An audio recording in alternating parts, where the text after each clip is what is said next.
Now in our 25th year, a quarter of a century of service to the worldwide amateur radio community, we are This Week in Amateur Radio, your all-amateur radio and technology news magazine and bulletin service of the air.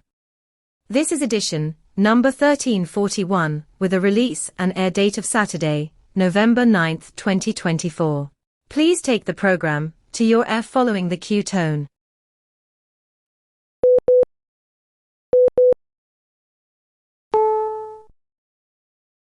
On the air around the world on the amateur bands, and streaming on the internet since 1993, serving the amateur radio community with weekly, reliable, amateur radio news and special features, we are This Week in Amateur Radio, the worldwide premier amateur radio and technology news magazine and bulletin service of the air.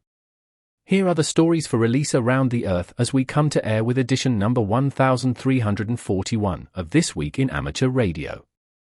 Amateur radio is activated for late-season Hurricane Rafael. We will have the details. Amateurs in Spain provide communications for deadly floods. China discovers that Starlink satellite transmissions blanketing the planet could unstealth aircraft. The Singapore 4,300 kilometer undersea electrical transmission line with Australia clears all regulatory hurdles. The month of October was not a good time to be a broadcast tower, as they continue to fall across the country. The Voyager 1 spacecraft phones home with a transmitter that hasn't been used since 1981. AMSAT A07 satellite's 50th anniversary is coming up. The Arecibo Science Education Center opening is delayed. The 2024 ARRL Field Day results are published. A new tech startup, Reflect Orbital, is proposing to sell sunlight. We will tell you how. And Japan has launched the first satellite made of wood. We will tell you all about it in this week's report. These headline stories will come to you in a moment, along with this week's special features. We'll visit with Bruce Page, KK5DO, and get an update from AMSAT and what's new with all those amateur satellites in orbit. Australia's own Ono Benchop, Phi K6FLAB, and Foundations of Amateur Radio will tell us how amateur radio has many unexpected miracles. Our own amateur radio historian, Will Rogers, K5WLR, returns with another edition of A Century of Amateur Radio. This week, Will takes us all aboard the Wayback Machine to the early days of amateur radio. As amateur stations fell silent during World War I, the airwaves continued to carry commercial and military signals. Following the end of the war, the amateur bands slowly were coming back, in this week's episode entitled, Waking Up. We will stop by and visit with Bill Saliers, AJ8B in the DX Corner, with all the latest news on DXpeditions, DX, upcoming radio sport contests and more. That's all straight ahead as North America's premier amateur radio and technology news magazine and bulletin service, This Week in Amateur Radio, takes to the air right now. Reporting from our headquarters studio just outside Albany, New York, where the weather has been chilly, but on the dry side for the past month or so, this is W2XBS. And reporting from our bureau in drizzly Dallas, Texas, I'm Tammy, KI5ODE. Reporting from our news bureau in Salem, Ohio, this is Denny Haight, NZ8D. And reporting from our news bureau in Rochester, New York, along the southern shore of Lake Ontario, I'm Dave Wilson, WA2HOY. And reporting from our news bureau just outside Albany, New York, in the Geek Cave studios, I'm Rich Lawrence, KB2MOB.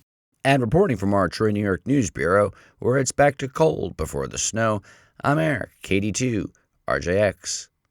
And reporting live from our news bureau in Western Mass, where November has officially arrived, a month where the leaves are down, the turkeys are nervous, and everyone's frantically trying to remember if it's too early to start playing holiday music. I'm Marvin Turner, W0MET. And reporting from the Catskill Mountains of upstate New York, where the ham radio pumpkin control has saved Halloween once again, I'm Don Hulick, K2ATJ. And reporting this week from my ham shack, where every time I fire up the 80-meter transmitter, my wife's book light blinks on and off. She finds it very annoying. Oh well, carry on. I'm Chris Perrine, KB2FAF. And reporting from our news bureau in Fayetteville, Arkansas, where autumn has settled in with cooler temps and shorter days, I'm Will Rogers, K5WLR. With our lead story this week, I'm Tammy, KI5ODE. Hurricane Rafael, a rare November hurricane, made landfall in western Cuba as a Category 3 storm on Wednesday and continued to move slowly toward the northwest on Thursday morning. Volunteer ham radio operators were there to provide surface reports to the National Hurricane Center in Miami. With more on the storm, we go to John Ross, KD8IDJ, with this report. Hurricane Rafael, a rare November hurricane, made landfall in western Cuba as a Category 3 storm on Wednesday and continued to move slowly towards the northwest on Thursday morning. Hurricane Rafael left Cuba's 10 million residents without power and is now a Category 2 storm, moving away from Cuba and heading northwest towards the Gulf of Mexico. Initial predictions showed the storm could have been headed for Florida and Louisiana, but all watches and warnings in those areas have been discontinued. The Hurricane Watch Net, HWN, the VOIP Hurricane Net, and WX4NHC, the amateur radio station at the National Hurricane Center, were activated until Wednesday night, but are now secured and continuing to monitor the storm. I'm John Ross, KD8IDJ. The National Hurricane Center predicts that Rafael should remain a hurricane for the next couple of days as it moves into a drier air mass in the south-central Gulf of Mexico this weekend and early next week. As parts of Spain were overtaken by historic flooding, two groups provided emergency radio communications through VHF and UHF repeaters in the hard-hit region. Greg Mossop, K0DUB, the International Amateur Radio Union Region 1 Emergency Communications Coordinator, said in a release that much of the response came from REMER, the government's civil protection radio network, which draws membership from the amateur community. Other hams were deployed from EMCOM España, the emergency communications group of the URE, the Spanish National Amateur Radio Society, whose messages proved vital as flash floods pounded eastern Spain, trapping and killing people in the unrelenting weather conditions. Greg went on to say that the regions most affected included the communities near Valencia, Murcia, and Andalusia. The IARU received its reports from Jose Antonio Mendez Rios, EA9E, the emergency spokesman for URE and the national coordinator of EMCOM España. Meanwhile, as officials assessed the flood damage, search parties were dispatched to seek out those who were reported missing. Hams in the UK who have been expecting additional changes in the license system before the end of this year are going to have to wait a bit longer for them to take effect, according to regulator Ofcom. A recent announcement by Ofcom said that phases 2 and 3 of the licensing platform modifications were being delayed instead of going forward later this year and in early 2025. The planned changes include limits being set on the number of call signs an individual amateur can hold, in this case only one personal license per individual. This will require hams who advance to the next license class to surrender their previous license. Ofcom had hoped to introduce the M8 and M9 call signs for those passing the intermediate license exam to replace the 2 series, and as an optional change for intermediate license holders currently holding 2E0 and 2E1 call signs. It is expected that at some unknown point, however, Ofcom will take back all numeral 2 call sign prefixes. Also, when these changes take effect, hams will be permitted to change their call sign, but not more than once every 5 years. The delay also affects changes to the application process for special events, which Ofcom has said will become simpler, fully automated, and quicker. Ofcom did not give a date for when these changes would go forward. According to a story on the TechnoScience website, Starlink satellites could provide a means for detecting stealth aircraft. Stealth technology is devoted to developing aircraft shapes and surfaces that reduce the radar signature and deflect radar beams. But Chinese researchers have found that aircraft, including stealth aircraft, cause interference in regular satellite signals that can be analyzed to detect their presence, even when they are invisible to radar. The scientists tested the premise with a low-altitude DJI Phantom 4 Pro drone, which simulates the radar signature of a stealth aircraft such as the F-22. They were able to detect the drone based on the variations in electromagnetic signals emanating from the satellites. This technology would have the added advantage over radar of not requiring easily detectable radar emissions. And as more Starlink satellites are placed in orbit, more opportunity exists for piggybacking on their transmissions for this purpose. Though they noted that their research is still in the experimental stage, the Chinese scientists are already considering using other similar satellite constellations, including those from the Chinese Thousand Sails program. Now, in our 25th year of service to the worldwide amateur radio community, You are listening to This Week in Amateur Radio.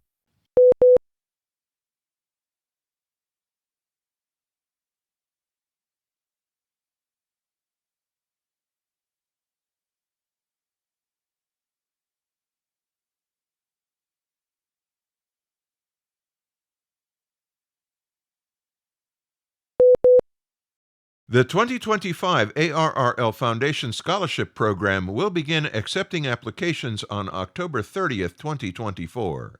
Applications will be accepted through January 6th, 2025. More than 100 scholarships ranging from $500 to $25,000 will be awarded. All applicants must be active FCC-licensed amateur radio operators. Information, along with the link to the online application, can be found on ARRL's website, www.arrl.org/scholarship-program. Recently, Singapore's Energy Market Authority granted Sun Cable conditional approval for its transmission line with Australia. Singapore has been faced for years now with the dilemma that its population's energy needs keep increasing every year after year, while it has very little space to build out its energy-producing infrastructure, at least of all renewables with their massive footprint. This has left Singapore virtually completely dependent on natural gas burning for their material needs. With no nearby countries to obtain excess power from, as common in the European Union's integrated energy market, an idea was floated in 2020 by Australian company Sun Cable for the project, called the Australia-Asia Power Link. This would entail 2 transmission lines, the 800-kilometer-long Darwin link to a yet-to-be-built multi-gigawatt 1,200-hectare solar farm in the Barkly region of the Northern Territory of Australia. This link would be rated for 4 gigawatts of transmission capability. The 4,300-kilometer-long Singapore link HVDC line from Darwin to Singapore is rated for 2 gigawatts, or 1.75 gigawatts after line loss. The current planning for the whole Sun Cable project is set for completion in 2035, with construction yet to begin on all components.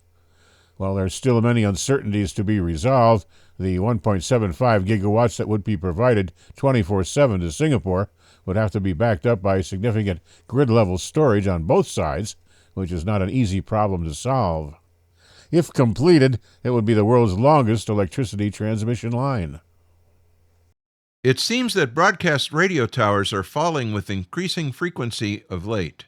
The latest is the tower of Missouri AM radio station KRMO, 990 kilohertz, collapsed on October 24th after one of its guy wires snapped, narrowly missing the transmitter hut according to industry media reports. The incident marked the 3rd destruction of a U.S. broadcast tower in October. Local media reports said that one of the co-owners, Dwayne Gandy of Eagle Broadcasting, witnessed the collapse as he was mowing nearby.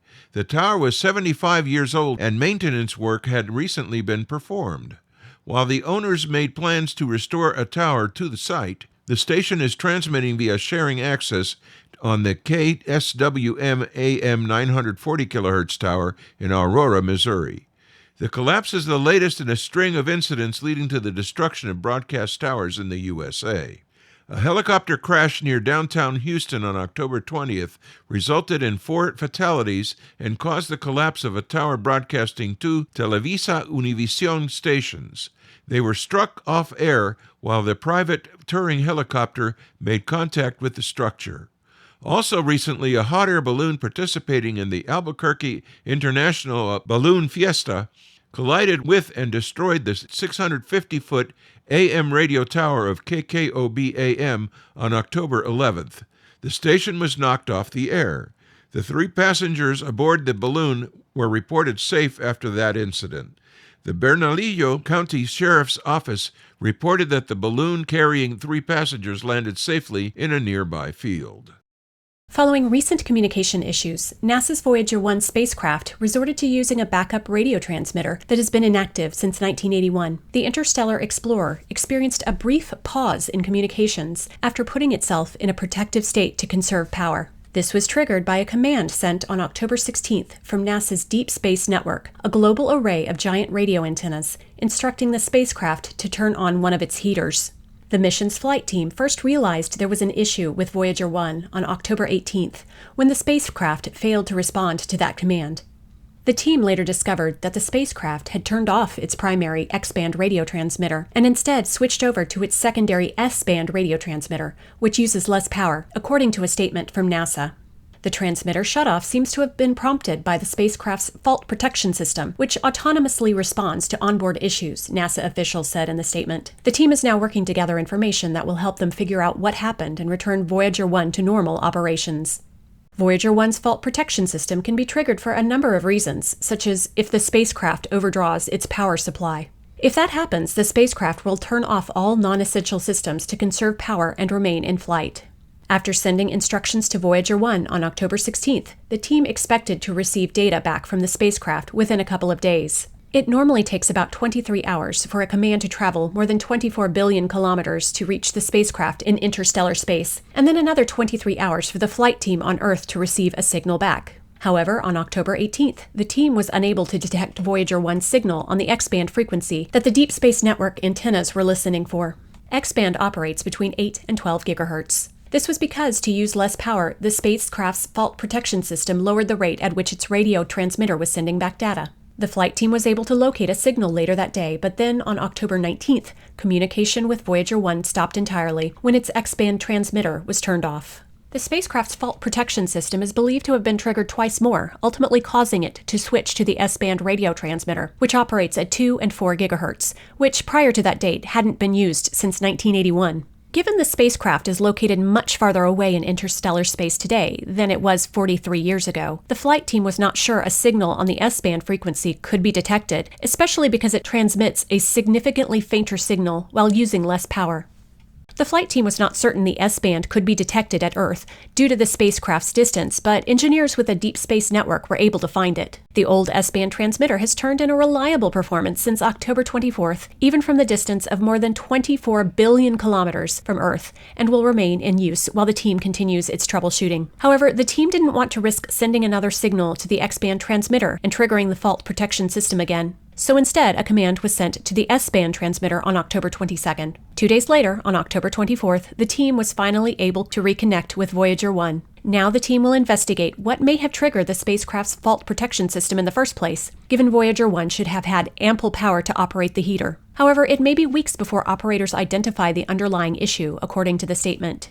Voyager 1, which launched in 1977, ventured into interstellar space in 2012, becoming the first spacecraft to cross the boundary of our solar system. Its time in deep space has taken a toll on its instruments and caused an increasing number of technical issues. Earlier this year, the team had to fix a separate communications glitch that was causing the spacecraft to transmit gibberish. While the spacecraft's advanced age and distance from the Earth can make maintenance challenging, Voyager 1 continues to return vital data from beyond the solar system.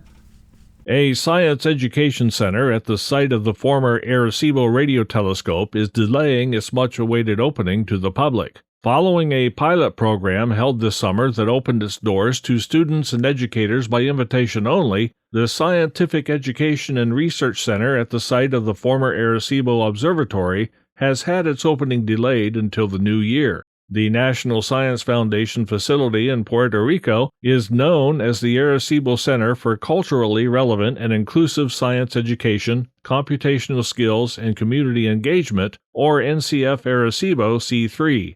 It was originally scheduled to open in November. Center administrators said the delay would provide more time for the transport of essential equipment and preparation to make the facility more accessible. One of C3's original collaborators, Universidad del Sagrado Corazon, recently ended its involvement with the center, expressing pride in its first year of work with others on the team.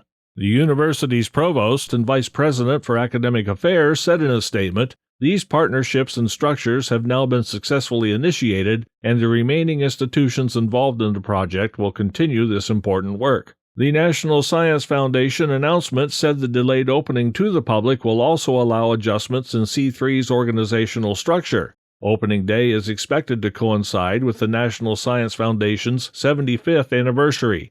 The goal of the center is to provide a place for STEM education and research that honors the historic Arecibo Observatory, which was dismantled after its collapse in 2020.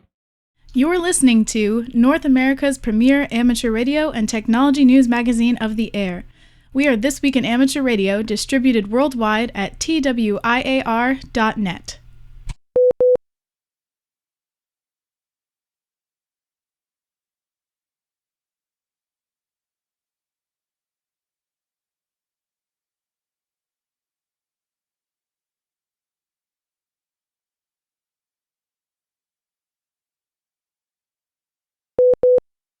It is time for the Volunteer Monitor Program report. As always, the Volunteer Monitor Program is a joint initiative between ARRL and the FCC to enhance compliance in the amateur radio service. This is the monthly activity report of the VM program.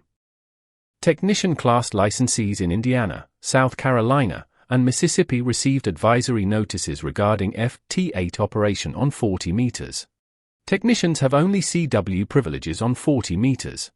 Licensees in Alabama, Florida, Louisiana, Michigan, and New Jersey received advisory notices for excessively wide signals of 10 kHz or more.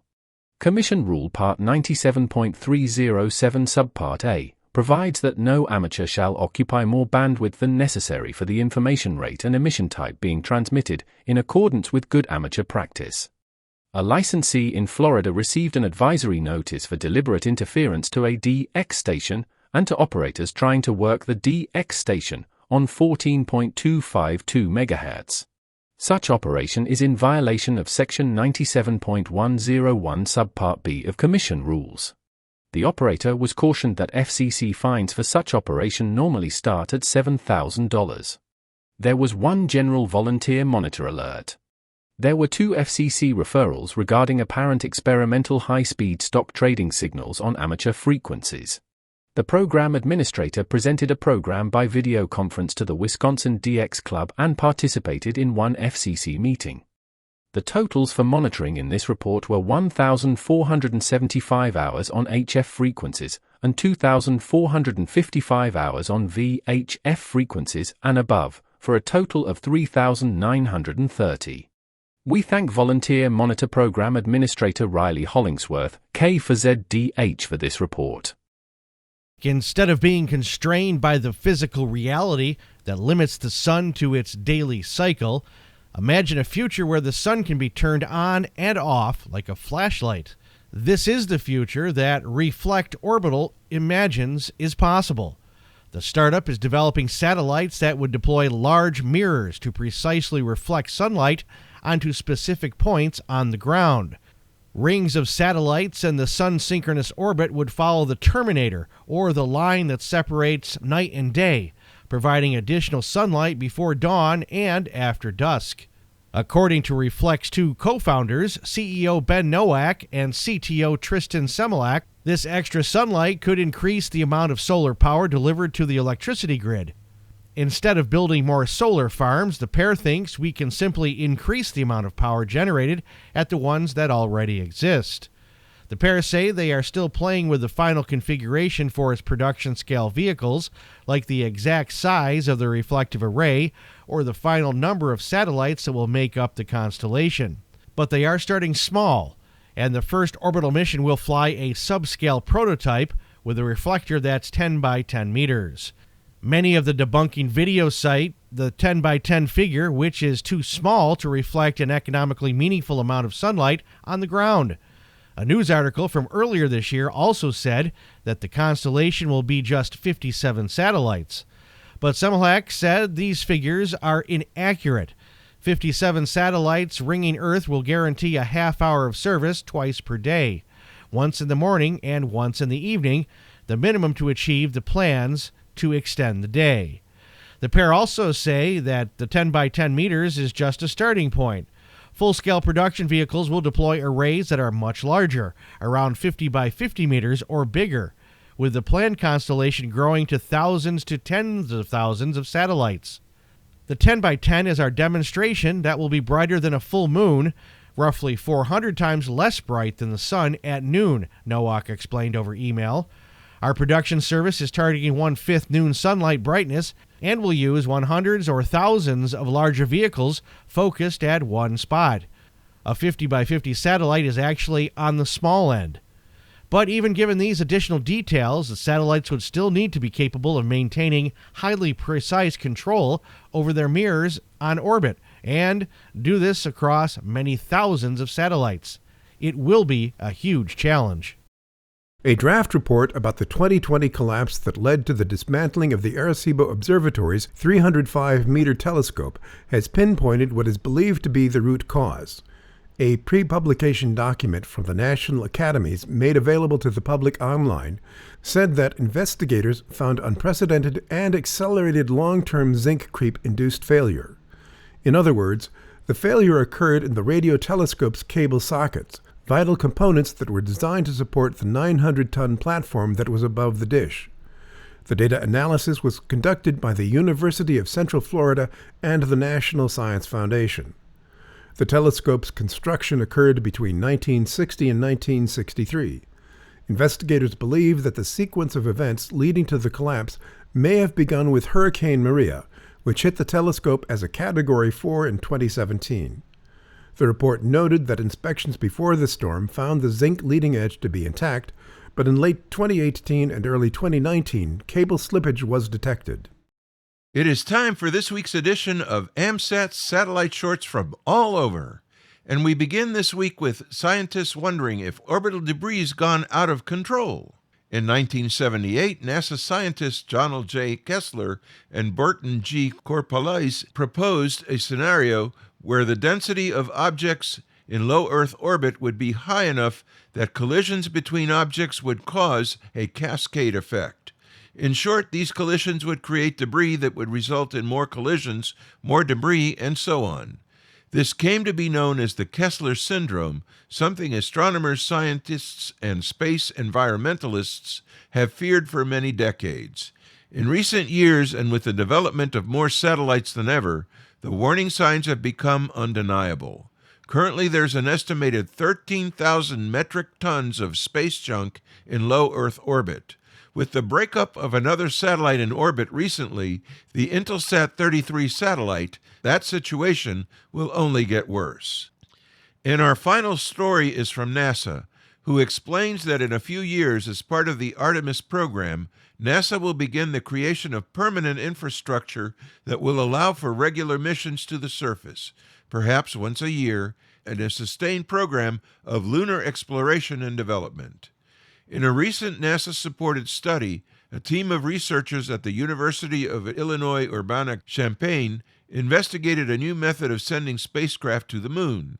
It is known as multimode propulsion, a method that integrates a high-thrust chemical mode and a low-thrust electric mode while using the same propellant. To break it down, a multimode thruster relies on a single chemical monopropellant like hydrazine or advanced spacecraft energetic, non-toxic or ascent propellant to power chemical thrusters and an electrospray thruster.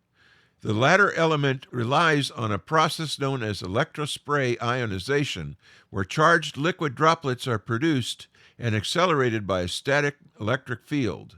Electrospray thrusters were first used in space above the ESA LISA Pathfinder mission to demonstrate disturbance reduction.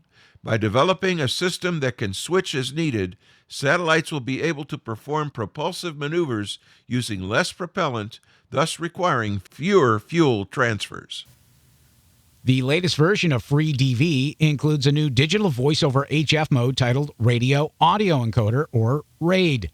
Previous updates had abbreviated the mode as RADAE. The new mode has been in development since early this year and is now entering a phase of real-time over-the-air testing. This September FreeDV update includes recorded samples of the mode from over-the-air tests. The samples include QSOs ranging from 800 to 13,000 kilometers and 2 to 5 dB signal-to-noise ratio. One new user says to this ham's ear, the voice quality from the provided examples sound far superior to any previously released free DV HF digital voice modes. The The RAID encoder takes vocoder features such as pitch, short-term spectrum, and voicing, and generates a sequence of analog PSK symbols. These are placed on OFDM carriers and sent over the HF radio channel. The system is trained to minimize the distortion of the vocoder features over HF channels. Coming up next, This Week in Amateur Radio is presenting another chapter of A Century of Amateur Radio, Hams, Organizations, Events, Inventions, from the mind of Chris Cordella, W2PA, and his editing team. Each episode will bring a different aspect of early amateur radio history. Coming up right after station identification here on This Week in Amateur Radio. You are listening to North America's premier news and information service for the amateur radio hobbyist. We are This Week in Amateur Radio.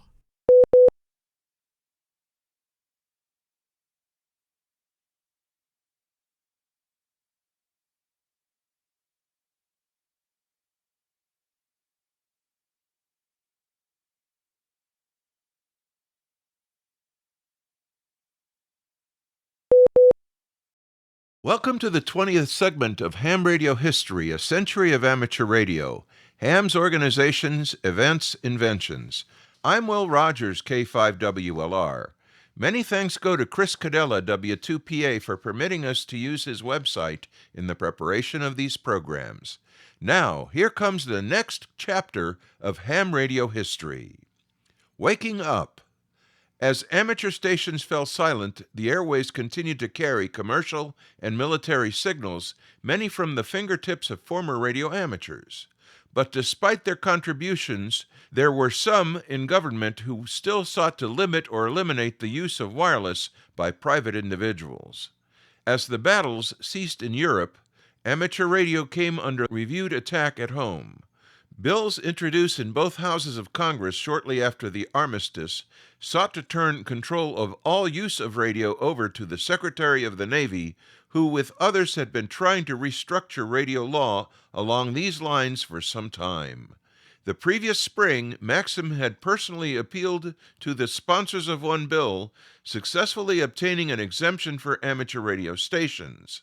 And that summer, there was yet another new bill pertaining to commercial radio, with amateur operation again specifically exempt. Present at a hearing for the bill, the League had accepted at face value the Navy's assertion that they did not want to kill amateur radio. But now at the war's end, their attitude had clearly changed. This new bill would indeed have had just that effect. The League did not protest the Navy's ownership issue, only the specific provision eliminating amateur radio. This time, with QST out of print, the ARRL sent out little blue cards to all licensed amateurs, alerting them to the new threat and asking for support. To cover the cases where an amateur was away from home, deployed with the military, there were many of those, the cards were addressed to any member of the family of the amateur. The response may have exceeded even Maxim's expectations. Letters and telegrams poured into Washington in opposition to the bills, sent by amateurs and their families, including those of hams killed in the war. The League's Board of Direction sent Maxim to testify before a hearing of the Committee on Merchant Marine and Fisheries, the body in charge of the House bill. Several prominent clubs also attended to speak in opposition. The bill never made it out of committee. Years later, DeSoto took note of what an extraordinary thing this really was. A well-backed bill had been defeated at a time where there were no amateurs on the air, and radio as a hobby no longer existed. This stood in stark contrast with what happened in 1912, when there were thousands of individuals involved in radio, and yet a law was passed imposing severe restrictions on them. The difference lay in strong organization on a nationwide scale. With $33 in the Treasury, the ARRL board began to meet again in the spring of 1919 and got to work reorganizing. That included drawing up a new constitution, electing officers, and putting a plan in place to finance starting up again. The abrupt end of amateur operations had been reflected in kind by the equally abrupt end of QST a few months later, a victim of expired subscriptions and canceled contracts with advertisers. The magazine's own success in recruiting amateurs to enlist in the military had ironically resulted in a lack of amateurs left to support it. All ARRL memberships expired during the war, along with all amateur licenses. At a meeting in New York on 29 March, a group including Maxim, Tuska, Herbert, and 8 others decided to donate the $100 necessary to publish a midget issue of QST as a first step in building support to get the journal back into its pre-war form. That issue emerged as the American Radio Relay League Special Bulletin, only 8 pages, with a stated purpose of getting together again. It was folded in thirds like a business letter, closed with a seal, and mailed with a 1-cent stamp. One of those 8 pages was written by the old man. Surprised by a telegram from the editor, he wondered if it could mean the end of these wireless-less days was coming at last. His code was rusty, his grasp of technical details was rusty, and how would his equipment have fared being in storage all this time? Everything was rotten rusty. Maxim, as himself, explained how the restart would be paid for. With the war over, the Board of Direction anticipated an influx of amateurs in much greater numbers than before it started, all having been trained in radio by the government, a dividend of their earlier recruiting effort. The board therefore set a goal to not simply resume publication, but also set up an office with a paid secretary. The directors estimated that $7,500, about $100,000 in 2013 money, would be needed to get it all in place, including the purchase of QST magazine from Tuska, its present owner, for $4,700, which in turn included printing charges left unpaid since just before the war shut everyone down. The ARRL would raise the funds by selling regular bonds to members. ARRL bonds that paid 5% interest and would be retired after 2 years. Voted on by the board at its March 29 meeting, $2,500 had already been raised by the time of the bulletin's printing.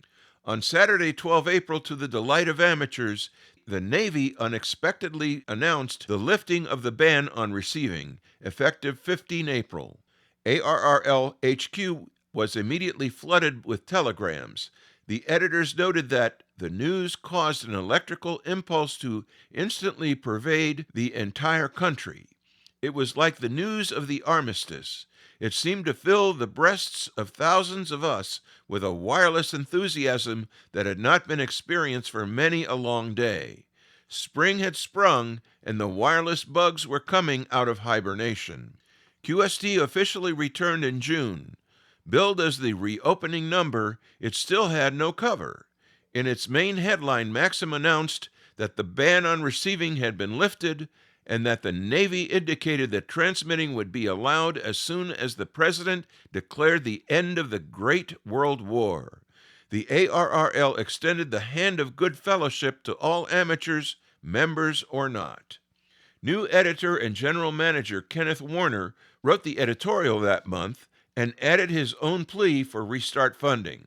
In doing so, he stated that QST's purpose and its value to amateurs was to foregather and improve their knowledge and have a hearty laugh, officially asserting the importance of humor, and to serve an organization that was of amateurs, for amateurs, and by amateurs, possibly coining for the first time the phrase that later became an ARRL motto.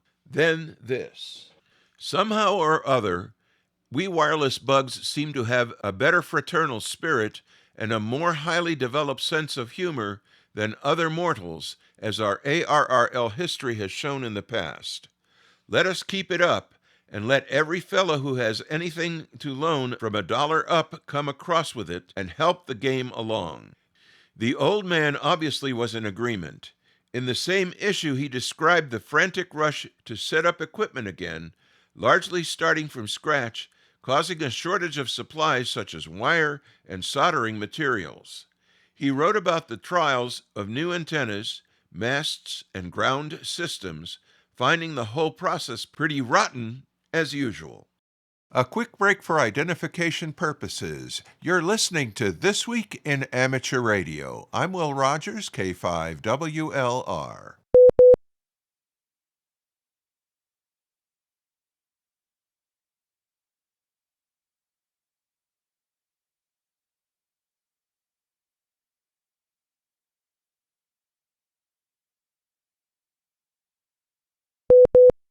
Before the war and its shutdown, he had written about the prevalence of QRM while trying to relay messages, mentioning the little boys yet again, and complained about bad operating that he'd overheard, citing several examples. He puzzled about one particular message he copied had been especially garbled by the operator's bad sending. Listen to this. Yes, yes, just wide glucky wait rut muddy wolfhong bliffest monkey motor. We assume from this message that Glucky is being asked to wait a minute while Blisky seeks a wolfhong with which to wallop Monkey the next time the latter faces towards the motor. I do not think I know just exactly what a wolfhong is. Quite fond of nonsense word like ready snitch and oogarumph, this was his first reference to a wolfhong in QST, a particular term that would live on in ARRL and amateur radio lore. At no point did he suggest using a wolfhong, whatever it might be, on a person. Now that the war was over, the old man judged the whole starting up process to be quite rotten. Clearly it was time to revisit the wolfhong idea. No longer simply a string of letters in a garbled message, it took on a new life of its own as a solid object. He closed his article writing that he had sent the ARRL an actual wolfhong, which he found among his junk. In his column, Warner wrote of being shocked upon opening the package from TOM to see the authoritative specimen. Displayed at the board meeting, no one seemed to know quite how it was intended to be used, though. The old man's stories told of its use on spark coils and QRM creators in the Midwest where he lived. The editors invited the membership to comment and offer any insight they might have about it. Meanwhile, the nasty implement was framed and hung on the wall at headquarters in Hartford for all to see, and pictured that month in QST. Still at HQ, it hangs in a glass case in Newington to this day. While the ARRL Treasury had yet to reach a sufficient level for normal operation, humor was in abundant supply. In the operating department, J.O. Smith is traffic manager. A new position recapped the current structure of division managers. This new section of QST was established to cover on-air activities each month, primarily in traffic handling. Stations were directed to keep a log to accurately report to superintendents each month. Smith pointed out that once transmitting was again permitted, all operating and station licenses will have expired, requiring new licenses to be issued. He reminded everyone that a transmitting station could not be operated without a license under the current law, something still not obvious to everyone. In one of the biggest post-war changes, many amateurs were preparing to operate by installing equipment for transmitting undamped, later called continuous wave, signals. This could certainly make issues such as decrement irrelevant and would also help solve the QRM problem. The pre-war trunk line system was no longer in place. Though many active relayers were still in the Navy or Army, several had already returned and volunteered as superintendents. Each division office called for stations to register interest so that the relay system could be reconstituted. A personal notes section of QST summarized where some well-known operators now were, having moved or taken new jobs during or after the war. At the end is a framed note from the mother of William Woodcock, 8SK, telling of her son's death from pneumonia while serving at the Great Lakes Training Center. She enclosed a donation in memory of him. Finally, Warner noted that QST will be issued regularly from now on. As if to corroborate, the magazine was back to its familiar format with 36 pages for July, and reported that the ARRL was halfway to its financial objective. The cover art by Clyde E. Darr, HZZ, showed an operator in a Navy uniform sitting at the controls of a station clearly not his own, the only on-air reality for hams in 1919. By contrast, in a small inset drawing, a house with an aerial appears, the home and station he left in 1917. Hams' lives had changed dramatically in just 2 years, and it all stemmed from their passion for wireless and its relevance to the war effort. Included in this material are quotes from the following: Clinton B. DeSoto, 200 meters and down, the American Radio Relay League Incorporated, 1936, page 55. The Old Man, Rotten Rusty, QST, April 1919. Midget, issue of QST, page 5. Receiving Permitted, editorial QST, June 1919, page 14.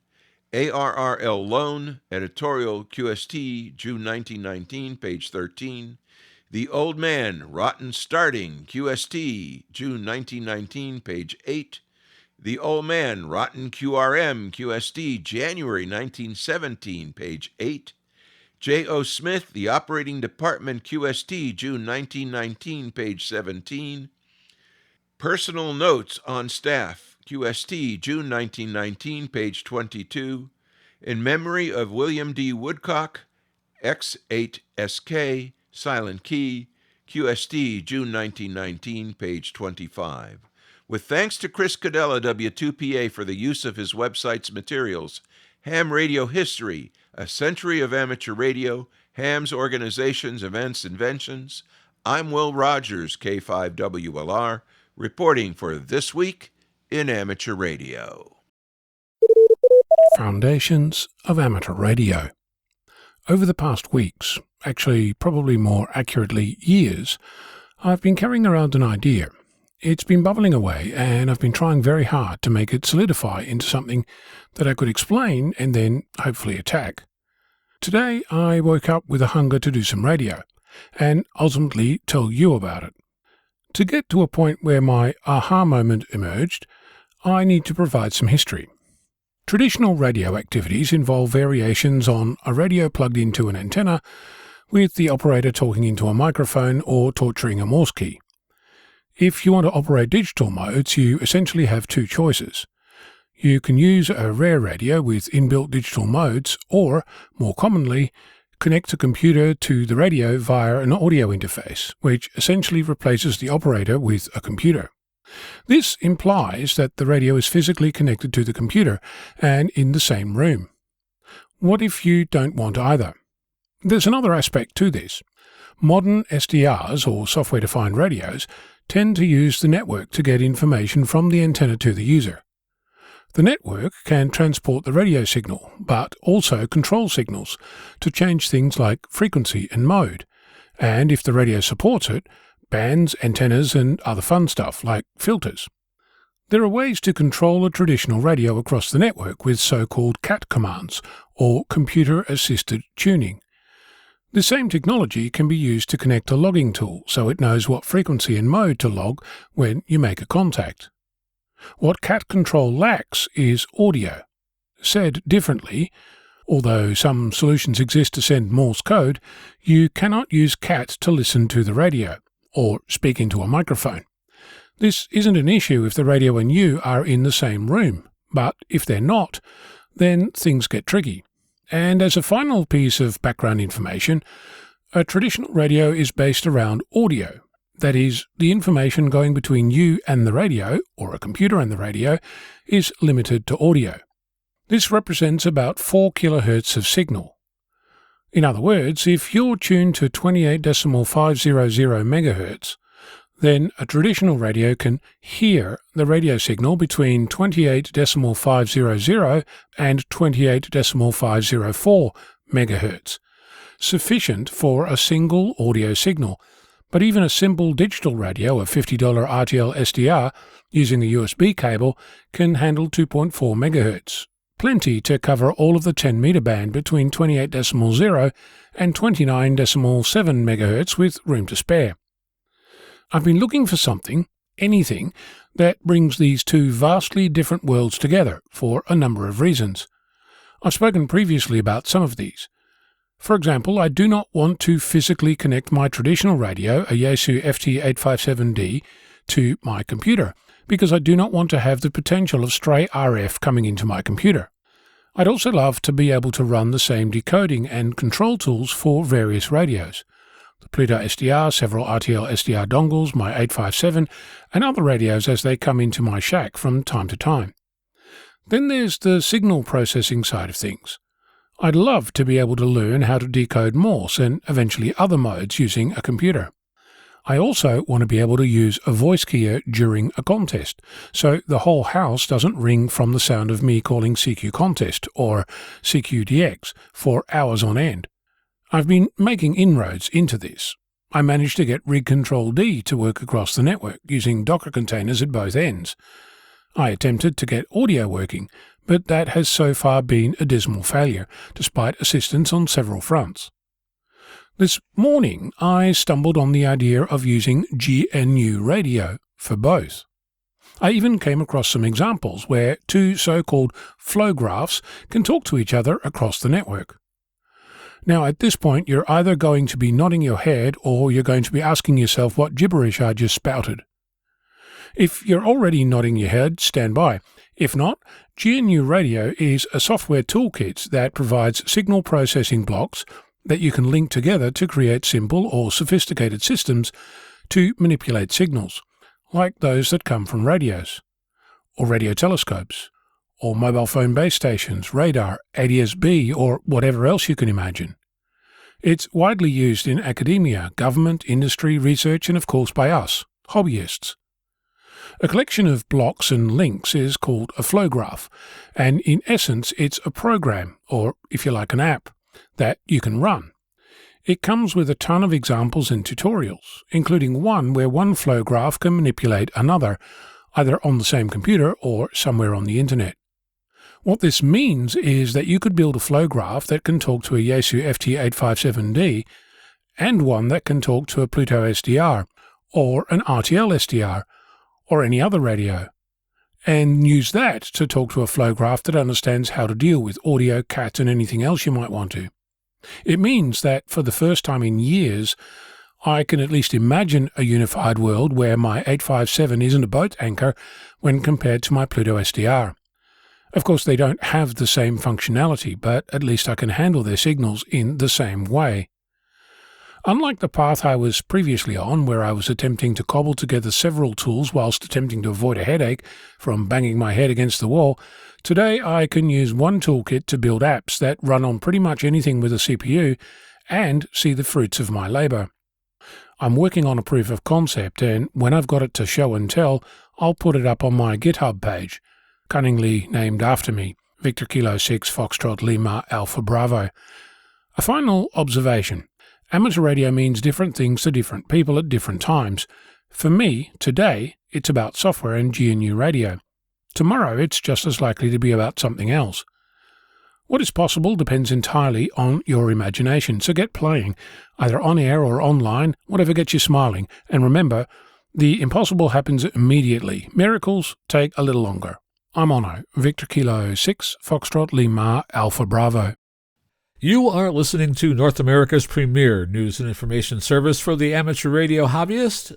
We are This Week in Amateur Radio.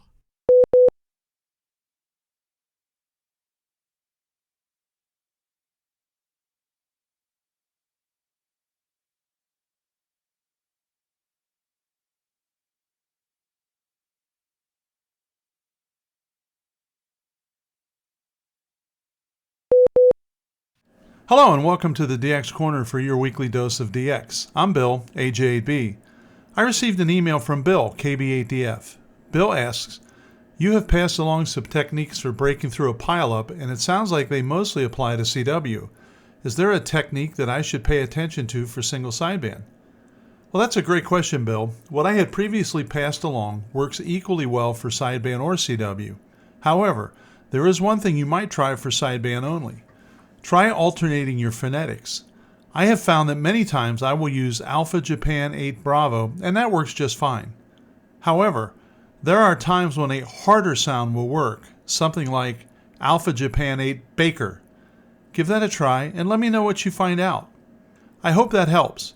If you have a question like Bill did, just send it to me at thedxmentor@gmail.com. Often people will ask me if there is a written copy of the information that I present. There are so many call signs, dates, and URLs being discussed that you could never remember them until such time as you could write them down.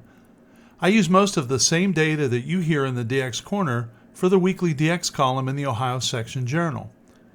If you just Google ARRL Ohio Section, you will find the Ohio Section website, and you can subscribe to the weekly journal and get most of this information. The actual website is arrl-ohio.org. This is a free journal, and you don't need to be an ARRL member to receive it every week.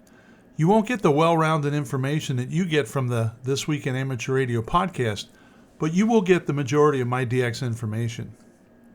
So speaking of DX, here's what's happening in the world of DX. This section of DX News comes from Bernie, W3UR, editor of the Daily DX, the Weekly DX, and the How's DX column in QST. If you would like a free 2-week trial of the Daily DX, your only source of real-time DX information, just drop me a note at thedxmentor@gmail.com. So let's start off with an update on VK9CV Cocos Keeling, which is currently QRV until November 15th. Activity is on 160 through 6 meters using CW, sideband, RTTY, FT8, FT4, and PSK, as well as the QO100 satellite. They are at 3 geographically dispersed locations about 700 meters apart, so they can be on multiple bands at once. Per their website, they will upload logs to ClubLog once per day. They will not be using ClubLog live stream. Quote, "Since Monday night, the wind has been intensifying. We have had to take down some antennas, including the vertical for 160 and at least one spider beam, because a major storm was approaching, and we are reinforcing the embankment where the antennas are set up. Therefore, it's very likely that only a few signals will be on the air in the evening and at night." End quote. We also learned that 2 members of the team have coughs and fevers, not COVID. They probably caught something on the plane. Secondly, we have an update on the XT2MD de-expedition to Burkina Faso, which is QRV through November 10. So by the time you hear this, it's going to be in their last few hours. They become QRV on October 31 around 21:30 UTC, and the Daily DX reported in its November 1st issue that XT2MD had been reported on 80 and 10 meter FT8 and 40 meter CW. Their official spokesman and social media contact is M0OXO Charles.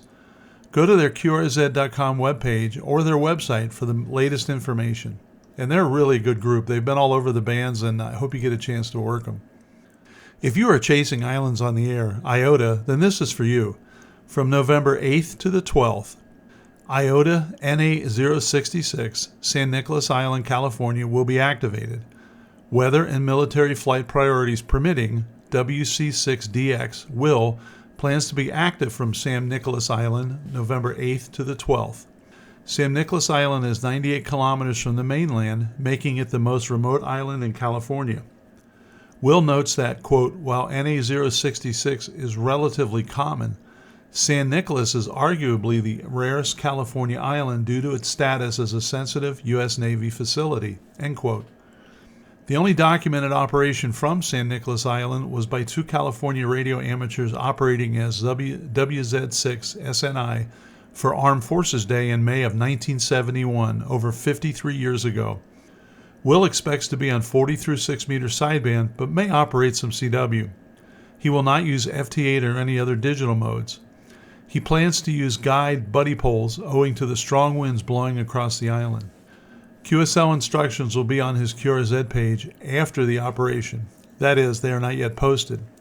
He says, however, that he will only send paper QSL cards. Quote, an island activated after 50 years deserves a paper card, end quote.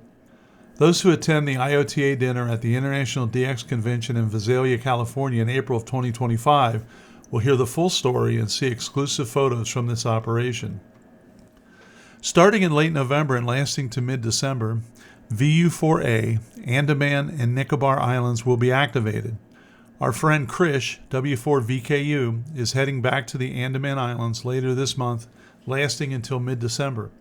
He is hopeful to avoid the noise issues that plagued his VU-4N de-expedition in January. Activity will be on sideband and FT8. Quote, "Equipment is about the same as my last trip. I may change the antenna plan slightly," end quote. Krish has posted his targeted transmit frequencies on his QRZ page, along with more details about his operation and QSL policy. You can hear more about Krish's trip to VU4N last January by checking out episode 31 of the DX Mentor YouTube channel or podcast. The 3 Delta Alpha Zero Delta Lima de-expedition to Eswatini experienced a storm on October 27th. Quote, "Rain and thunderstorms like we've never seen before," end quote, that caused a power outage of several hours duration. The QTH owners were worried about the antennas, but both spider beams came through just fine. The team is posting periodic updates. Quote, "We have installed a monitoring system so that we don't miss any band openings. For this purpose, we have installed an SDR TRX on every antenna that is not currently connected to an active station making QSOs. This listens to the usual FT8 frequencies. The evaluator is an RPI with MSHV. Everything that happens on the FT8 frequencies is recorded, so it makes sense for us to be called regularly when band openings are observed at their respective location. We will then react immediately if our monitoring system displays signals," end quote. So it sounds like they're doing everything they can to get you in the log. In summary, call us regularly on the FT8 frequencies. Then the monitoring system will be a success, and hopefully many stations will come into the log, especially on 6 meters. As reported last week, 7 Mike 2 SJE Mick plans to operate as 9 Mike 2/7 Mike 2 SJE from Malaysia this month using an ICOM 705 and 5 watts, and sometimes more, into a fishing rod antenna. He will be on the HF bands on sideband, CW, and FT8. We have 3 upcoming opportunities for you to work in Antarctica. Here's the first. Oleg Sagarov is in Cape Town preparing for the next season in Antarctica. He has left South Africa and will be at Wolf's Fang Runway as ZS7 ANF. He may activate several new White Desert sites as well. He will have a FT710 as well as an HLA 300 amplifier, a step-IR vertical, and a City Wyndham antenna. Activity will be on 80 through 10 meters, mostly through February, with a 2-week break during the New Year holiday. Most operations will be on CW. The sideband schedule can be arranged, and you can QSL via DL5EBE, and logs will be uploaded to Logbook of the World.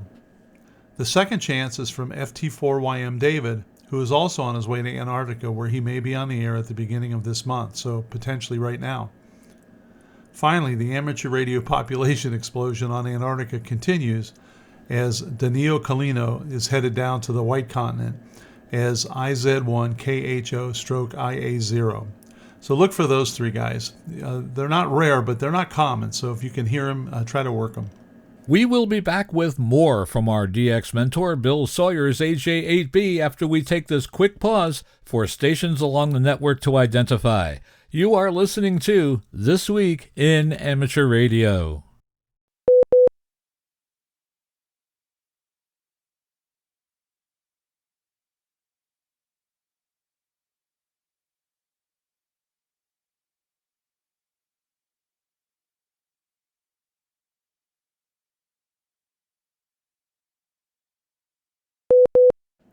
A few weeks from now, HS0ZIB, also known as XW0LP and G6JFY, Simon returns to Myanmar, where he has had the XZ2 Alpha call sign, to teach and do educational volunteer work. He will live in the city of Mandalay. Simon will apply for a renewal of the XZ2 Alpha operating permit, but says, quote, "With the current civil war in Myanmar, I do not expect the authorities to agree to this," end quote. Attacks in Mandalay may likely be sometimes early next year with forces close to the city. He says teachers and most foreigners have already left. Simon concludes, quote, As an old man, I prefer to help others rather than to sit on a sunny beach in Thailand. Andy, 5Z4VJ, expects to be on from St. Helena Island as Zulu Delta 7 Victor Juliet, November 16th to the 30th, and is thinking of going single op single band 10 meter in the CQ Worldwide CW weekend. Outside the weekend, he will also be mainly CW and hopefully some low bands. Updating his August info, FT2DX, Patrick says the F6 KOP Club Expedition will be November 27th to December 8th, with a team of 8 using the call sign 9 Lima Fine Alpha from Sierra Leone.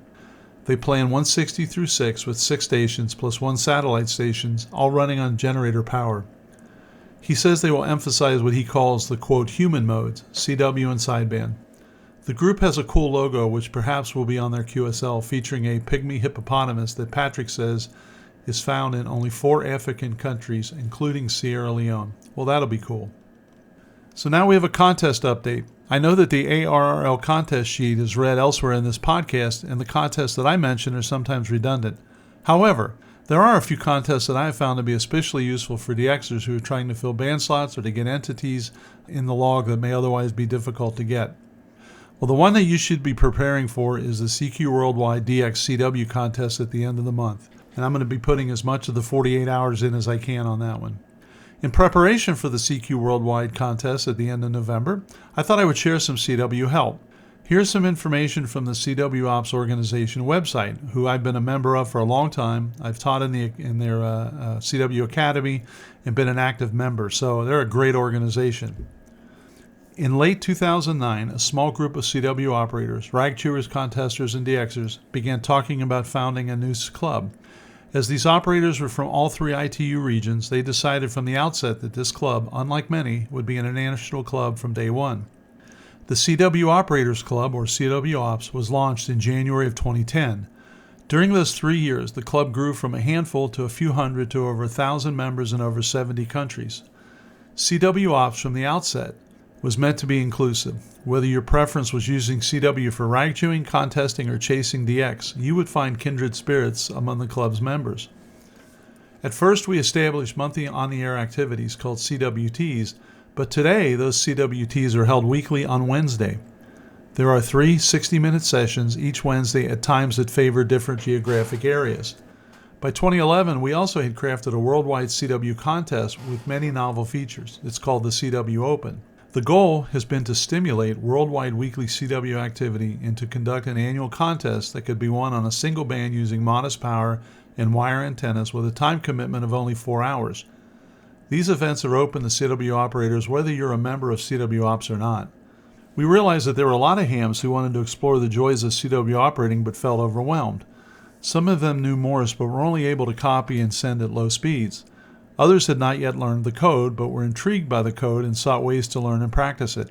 In response to this demand, CW Ops created CW Academy in 2012, which uses a developed curriculum, proven method of teaching, and Zoom for a virtual classroom to teach Morse code. We truly believe that CW is far more than a nostalgic throwback to the early days of ham radio. It has relevance in many ways to our desire to do things that not everyone else can do and to provide an efficient, effective mode for communicating with others around the globe. We invite you to explore our website, to participate in our on activities, and if your goal is to learn or improve CW skills, to sign up for CW Academy and join the hundreds of hams who have already done so. The website is cwops.org. A second way I might encourage you to help with your code speed is to, don't forget, the ARL website has code practice files, and they range from everywhere, I believe 15 to 40 words a minute. So you can download those and listen to them on your iPad or in the car or wherever you want to practice your CW. Until next week, this is Bill, AJ8B, saying 7-3, and thanks to my XYL Karen for her love and support. I hope to see you in the pile-ups. Bruce Page, KK5DO, is here now with this week's AMSAT report. Bruce? Thanks, John. From the AMSAT News Service, we have a wonderful story about AO7. Most think that the oldest operational satellites are Voyager 1 and Voyager 2. Yes, indeed, they are old, both launched in 1977. However, AO7 was launched on November 15, 1974. We are celebrating its 50th year in space, and it still operates.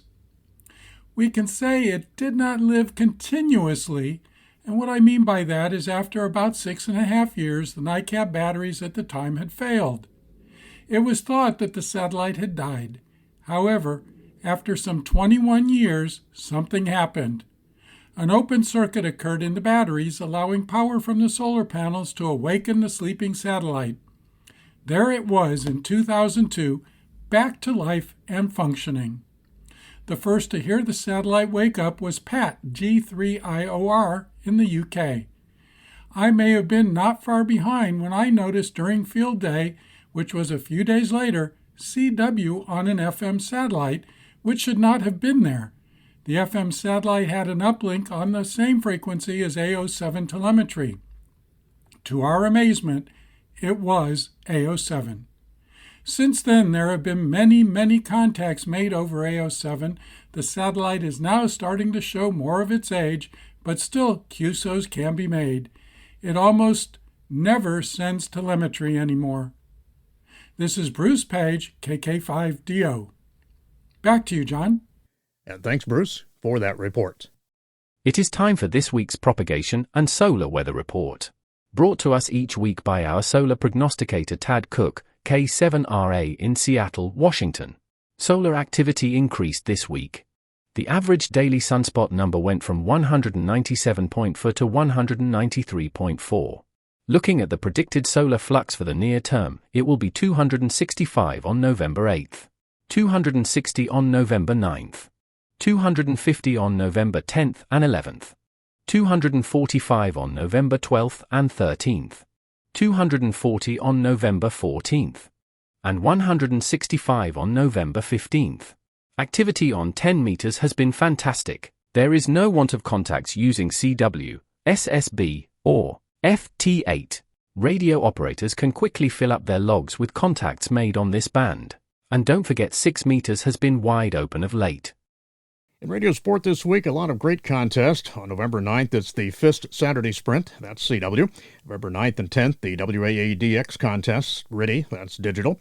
November 9th through the 11th, it's the PODX 070 Club Triple Play Low Band Sprint, that's digital as well. On November 9th and 10th, there are 4 great opportunities. The International Fall Contest, digital. The JIDX Phone Contest, that's phone. The OKOM-DX Contest, that's CW. And the SKCC Weekend Sprintathon, that is CW as well. November 9th through the 11th, the CQWE Contest, CW Phone and Digital. November 9th through the 18th, the AWA Bruce Kelly 1929 QSO Party, that is CW. And on November 10th, the North American Single Sideband Sprint Contest, that is phone. Remember to visit the ARRL contest calendar for more events and information. Upcoming section, state, and division conventions on December 13th and 14th. It's the Tampa Bay Ham Fest, sponsoring the ARRL West Central Florida Section Convention. That's in Plant City, Florida. January 4th, Ham Radio University, sponsoring the ARRL New York City Long Island Section Convention. That's in Brookville, New York. And on January 10th through the 11th, 2025, Southwest Florida Regional Ham Fest, sponsoring the ARRL Southern Florida Section Convention. That's in Fort Myers, Florida. And remember, you can search the ARRL Hamfest and Convention database to find events in your area. You are listening to This Week in Amateur Radio, available to download as a podcast from anywhere on the web podcasts are available.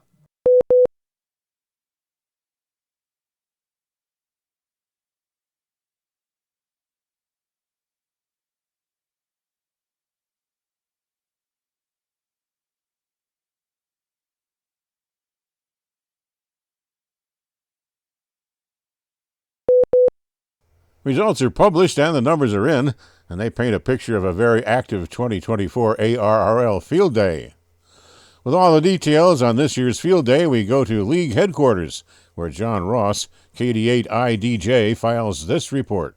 Nearly 1.3 million contacts were reported during the 24-hour period. That is up from 2023's 1.25 million contacts, and that's likely indicative of the continued rise of Solar Cycle 25 leading up to the event, but more people also participated this year. Entries were received from all 85 ARRL and Radio Amateurs of Canada, RAC sections, as well as from 27 different countries from outside the U.S. and Canada.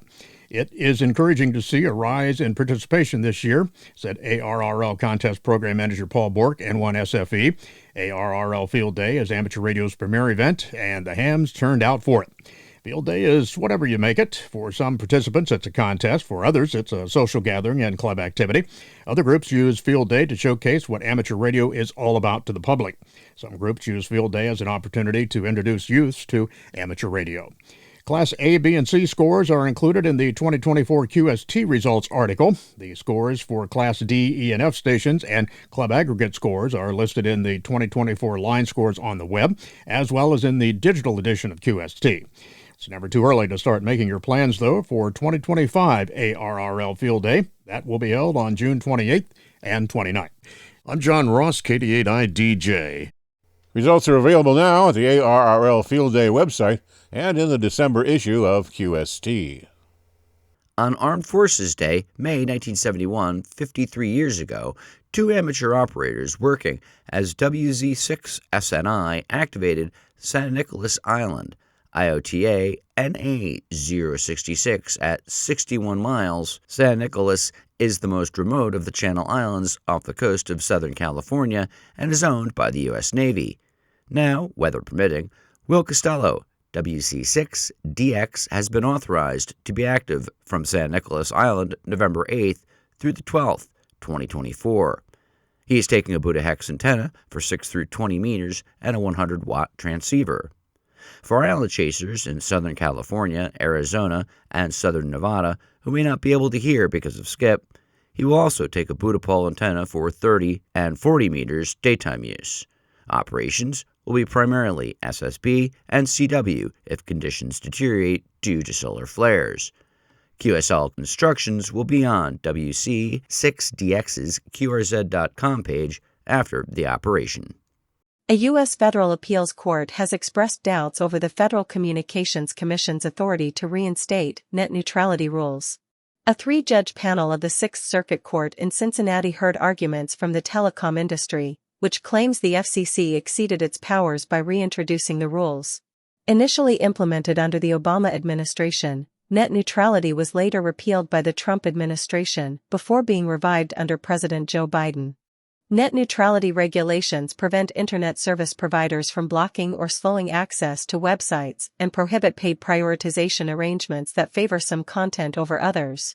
The FCC's April decision to classify broadband as a telecommunications service has drawn significant opposition from major telecom firms, while receiving backing from tech giants like Amazon, Apple, and Google. However, the Sixth Circuit has temporarily blocked the rule's enforcement while the legal challenge proceeds. Central to the case is whether Congress granted the FCC sufficient authority to make sweeping regulations on Internet services. The telecom industry argues that the Major Questions Doctrine, a judicial principle requiring clear congressional authoritative for significant regulatory action, should apply. Industry lawyer Jeff Wall contends that Congress should decide the matter, not an agency acting independently. The judges also debated the FCC's evolving stance on broadband regulation over recent administrations. Judge Griffin questioned whether frequent policy shifts weakened the FCC's case, while Judge Kethledge urged a focus on statutory text rather than broad doctrines. A ruling on the matter could significantly impact the regulatory landscape for ISPs and the future of net neutrality. Amateur radio YouTubers are scheduled to host a telethon to benefit the ARRL Teachers Institute on wireless technology. The event will be hosted by Josh Nass, KI6NAZ, on his ham radio crash course channel. The live event will be on Saturday, November 30th. Several generous donors have stepped up with a challenge grant to encourage other radio amateurs to donate to the ARRL Education and Technology Fund. Look for more details coming soon. It has often been reported that the oldest satellites still working in space are the space probes Voyager 1 and Voyager 2. The Voyagers were both launched in 1977 to take advantage of the planetary alignment called, back then, the Grand Tour. Their images changed the human vision of our solar system. But are they really the oldest, still functional spacecraft in outer space? What if we include spacecraft that remain behind in Earth orbit? Is it even believable that the oldest still working satellite in space wasn't even designed or operated by NASA, USAF, ESA, or any other space agency? What if this satellite was designed by radio amateurs and the final assembly occurred in a basement laboratory not far from the Goddard Space Flight Center. Then, all things considered, AO7, a small sat launched on November 15, 1974, is the oldest working satellite and is still providing service to hundreds of amateur radio operators around the world. In its first life, AO7 lived a very healthy lifetime of 6.5 years. Not to overstate the case, AO7 outlived both its commercial and government co-passengers launched by Delta 104. In late 1980, AO7's poor, abused NiCad battery began to show serious signs of increased series resistance. This was a sure sign to AMSAT command stations that the end was in sight. The cells had been originally matched for capacity by NASA, and indeed, the cells all failed within a matter of weeks of one another. AO7 stayed asleep for 21 years, to the nearest month. Then one day, 807 woke up again. This is only possible if something caused an open circuit in the battery. A very active user of AO7, Pat Bowen, G3IOR, from the UK, made a telephone call to Perry Klein, W3PK, the first AMSAT president and designer of the VHF-HF transponder. This was on June 21, 2002. Pat wondered if we had launched a new low-Earth orbit spacecraft. He was hearing Morse code telemetry again on the old beacon frequency of AO7. He played Perry a tape recording. It sure sounded like AO7 telemetry. Many radio amateurs who were satellite enthusiasts very quickly began to observe the signals from AO7, and the second life of the Sleeping Beauty of satellites began.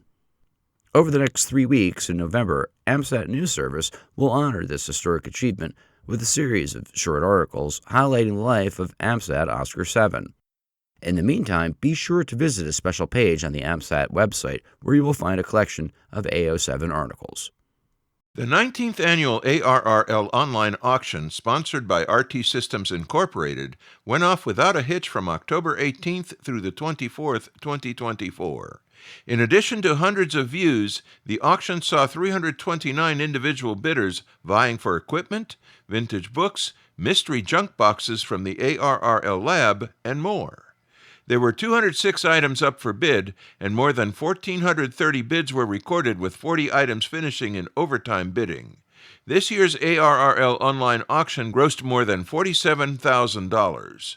Top 3 items with the most bids were, both with 25 bids each, Mastrant Rope and ARRL Field Day Cooler Bag Surprise, and with 24 bids was one of the mystery junk boxes. Proceeds from the yearly ARRL online auction go directly to ARRL's educational programs, including promoting activities to license new hams, strengthening amateur radio's emergency service training, offering continuing technical and operating education, and creating instructional materials. The ARRL Teachers Institute on Wireless Technology trains educators to incorporate amateur radio and wireless communications into their science, technology, engineering, and mathematics lessons. This is creating a real impact on the number of new hams across the country. We pause for stations along the network to identify. We are This Week in Amateur Radio, available as a direct download on our website at www.twiar.net.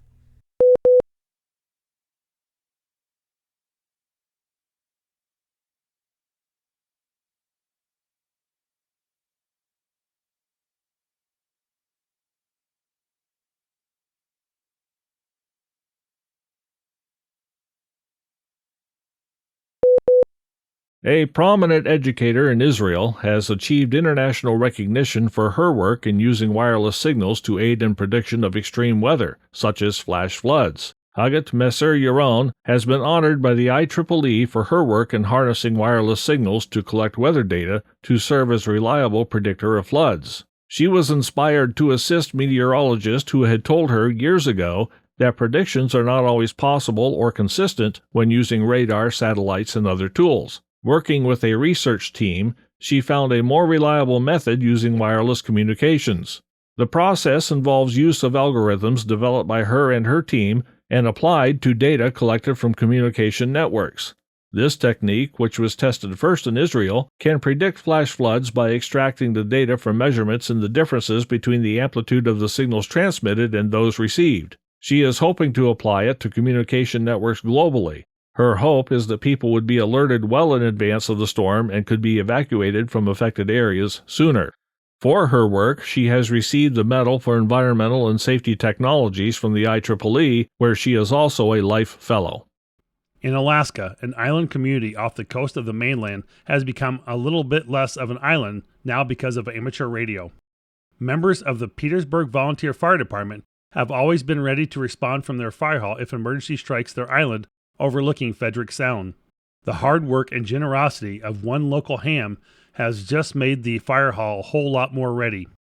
Gary Treffery, WL7LV, has donated 2 transceivers, tuners, and antennas, along with wires, power supplies, and an amplifier, and established an amateur radio station there.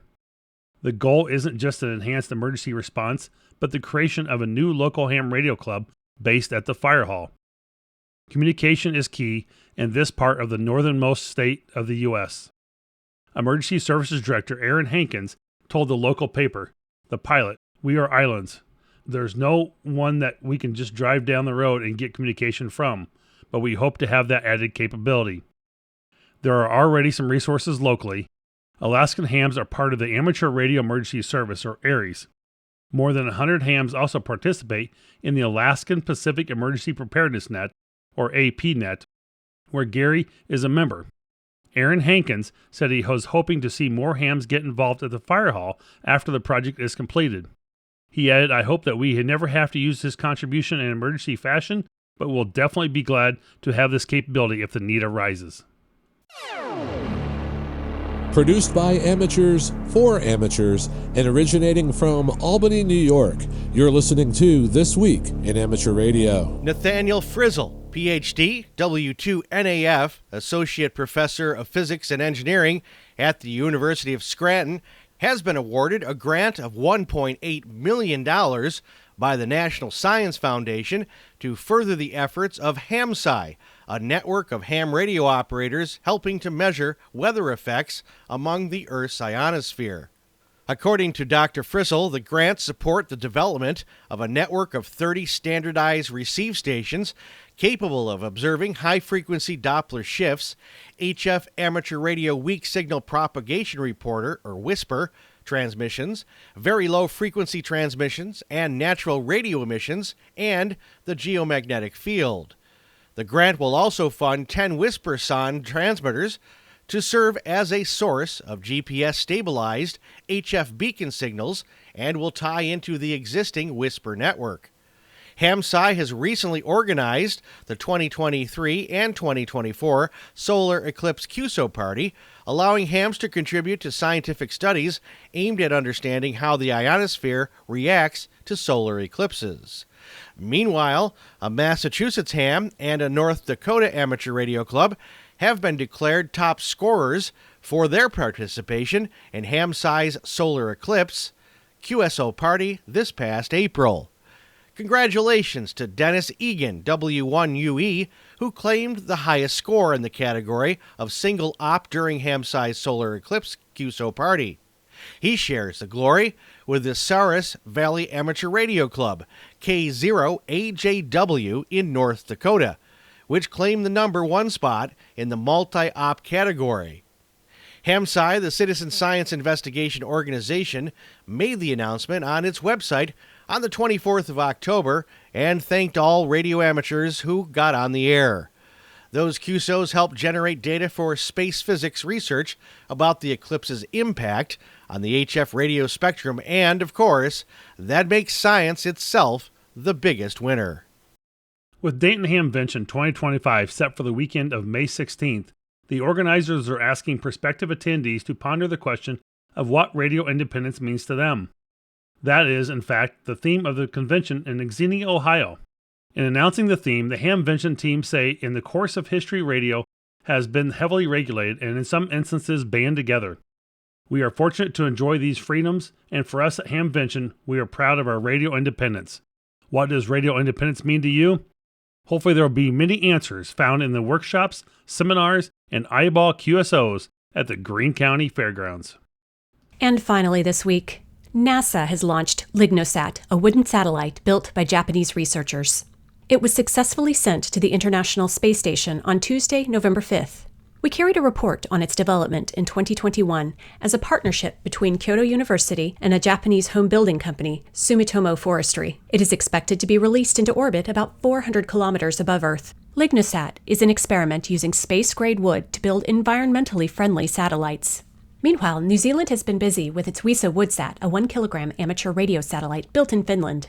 When launched by a rocket, it is expected to reach an orbit about between 500 and 550 kilometers above the Earth. The microsatellite has already completed a test flight in the stratosphere, 30 kilometers above Earth, aboard a weather balloon. Hi, I'm Terry Saunders, N1KIN, one of the anchors for This Week in Amateur Radio, and I have a few questions. Do you have a good radio voice? Do you have a quiet recording space, own a professional broadcast microphone and DAW software, and know how to use them? Can you commit to a same-day turnaround when given a script assignment? If you answered yes to all of these questions, and you're willing to volunteer your time to give a little something back to the ham radio hobby, then lend us your voice and join our anchor team for This Week in Amateur Radio. To learn more and see if you have what it takes, contact George Bowen, W2XBS, via email at w2xbs77@gmail.com or look him up on qrz.com. This Week in Amateur Radio is heard all around the world on the amateur bands, and on great repeater systems like the KB3 CNN Gateway FM Association repeater, on 146.730 MHz every Tuesday evening at 7:30 p.m., covering the wide area of western Pennsylvania, Ohio, and West Virginia. If your repeater system carries This Week in Amateur Radio, let us know via email, and we will mention your station in an upcoming edition. Send your information to w2xbs77@gmail.com. Many of the news and information items heard in this edition of This Week in Amateur Radio have been provided by the American Radio Relay League, the ARRL Audio News Service, and the ARRL Letter, AMSAT, the Radio Amateurs of Canada, the Shortwave Listening Post, the Federal Communications Commission, the Radio Society of Great Britain, and Ofcom, the South African Radio League, the International Amateur Radio Union, the Wireless Institute of Australia and the Australian Communications and Media Authority, the New Zealand Association of Radio Transmitters, the Amateur Radio Newsline, the Rain Hamcast, Eric Guth for Z1UG and QSO Today, QRZ.com, the International Telecommunications Union, the 425DX News, Parks on the Air, and the Soda Reflector, and various news sources on the Internet. With special thanks to all our weekly news sources and to you, our listeners, that wraps up this edition of This Week in Amateur Radio. If you'd like to write to us, you can find everything you need, including archive editions of the news service, at our website at twiar.net. And now, for all of us at This Week in Amateur Radio headquarters and our news team around the world, this is Chris Perrine, KB2FAF, wishing you a 73.